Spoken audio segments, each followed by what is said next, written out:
Hello students, exercise 3.4 के question number 2 का fourth part कर रहे हैं। मीना ने बैंक गई और वहां से 2000 रुपये निकाल लिए। ठीक है, पर उसने कहा खचांगी से कहा कि मुझे 50-50 और 100-100 के नोट ही दिए। तो खचांगी ने क्या किया, मीना को कुल 25 नोट दिए। तो हमें बताना है कि खचांगी ने 50-50 के कितने नोट दिए उसको और 100-100 रुपए के कितने नोट्स दिए। अब इसका मतलब क्या है? इसका मतलब ये है कि मान लो ये 50-50 के हमारे पास कुछ नोट्स हैं। ठीक है, मान लो तुम बैंक गए और तुमने बैंक वाले से कहा कि मुझे सिर्फ 50-50 के नोट और 100-100 के नोट दो, तो उसने ये नोट्स दे दिए। तो तुमसे कहो 50-50 से कितने नोट्स मिले, तुम बोलोगे 1 2 3 4 5 मिले।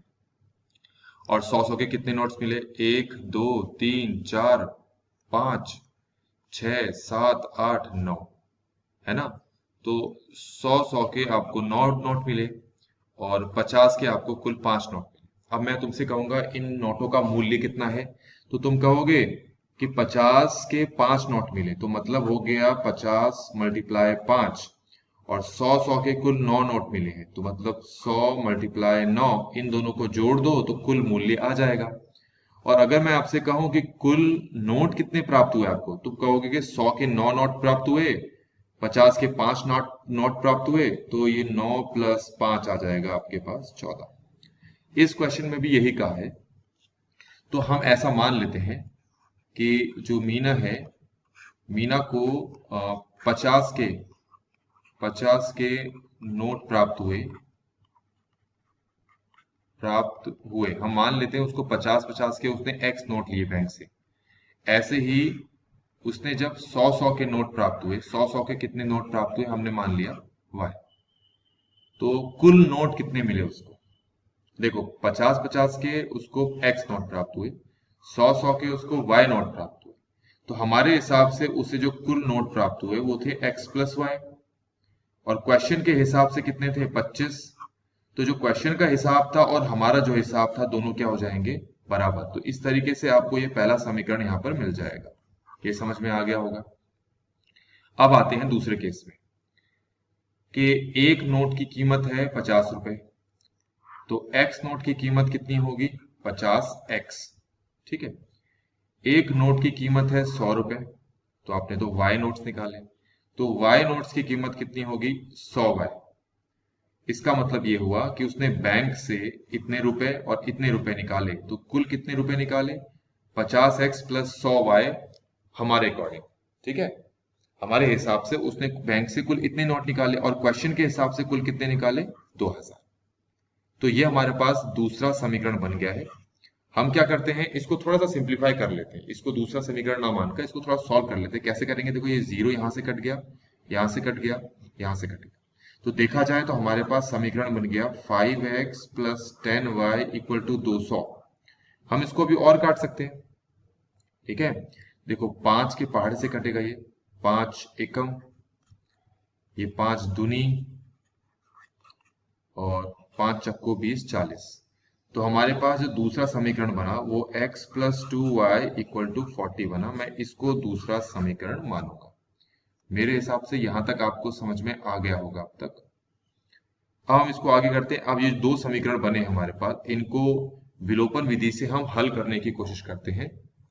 तो हमने पहला समीकरण लिखा x plus y equal to 25, और दूसरा समीकरण लिखा x plus 2y equal to 40। हम विलोपन विधि से इसको सॉल्व करने वाले हैं।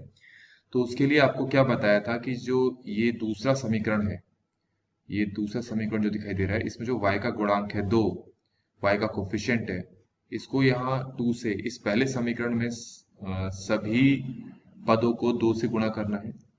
और ये जो पहला समीकरण है, इसमें जो y का गुणांक है 1, इसको दूसरे समीकरण से गुणा करना है इस तरीके से।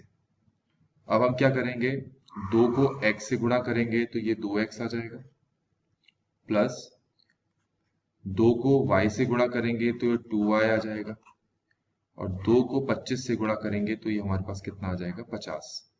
अगर एक को इससे, इससे और इससे तीनों से गुणा करेंगे तो पूरा समीकरण वही आ जाएगा, x plus 2y equal to 50। ध्यान रखें हम यहाँ पर जिस विधि का प्रयोग कर रहे हैं वो है विलोपन विधि। और विलोपन विधि में आप चाहे तो x या फिर y दोनों में से किसी को भी विलुप्त कर सकते हैं। तो अभी के लिए मैं y को विलुप्त कर रहा हूं। तो y को विलुप्त करने के लिए y के जो गुणांक हैं वो सेम बनाने होते हैं पहले स्टेप में, तो हमने बढ़ा लिए। अब क्योंकि ये साइन और ये साइन एक जैसा है, इसलिए हम दोनों समीकरणों को घटाएंगे।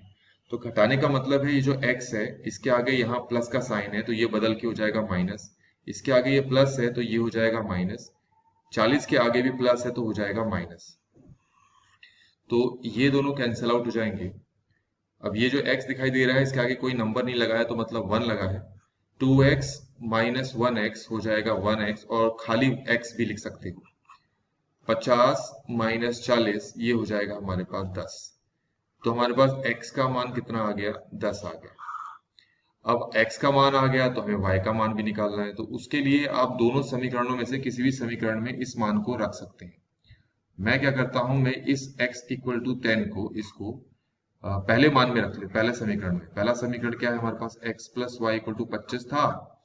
इसमें x की जगह मैं 10 रखता हूं, तो 10 प्लस वाई बराबर ये कितना हो गया? 25। और इस 10 को अगर यहां लेके आओगे तो ये हो जाएगा 25 माइनस 10, और 25 माइनस 10 कितना होता है? 15। तो इस तरीके से हमारे पास y का मान कितना आ गया? 15 आ गया। तो x हमने क्या माना था? 50-50 के उसको कुल कितने नोट प्राप्त हुए थे, है ना? जो कि कितने नोट प्राप्त हुए उसको? 10। और y हमने क्या माना था कि 100-100 के कितने नोट्स प्राप्त हुए थे, जो कि यहाँ पर कितना आ गया? 15। ठीक है, तो हमें क्वेश्चन में भी यही चीज फाइंड करनी थी। तो इस तरीके से बच्चों हमने इस क्वेश्चन को कंप्लीटली सॉल्व कर लिया है। Thank you so much.